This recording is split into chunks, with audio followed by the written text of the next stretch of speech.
কল্যাণ federation Noakhali জেলা কর্তৃক আয়োজিত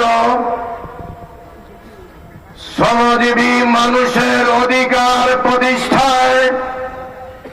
ইসলামী শ্রম আইন বাস্তবায়ন অনিবার্য,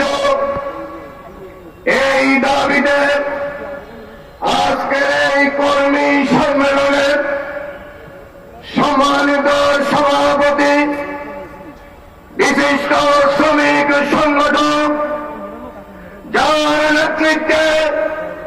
এই নোয়াখালীর সর্বস্তরের শ্রমজীবী মানুষ আজকে ঐক্যবদ্ধ হয়ে এই নোয়াখালী জেলা স্কুল ময়দানে প্রমাণ করে দিয়েছে নোয়াখালীর শ্রমজীবী মানুষ তাদের প্রত্যেকটি দাবি আদায়ে মাঠে তৎপর থাকবে ইনশাআল্লাহ। আজকের এই শ্রমিক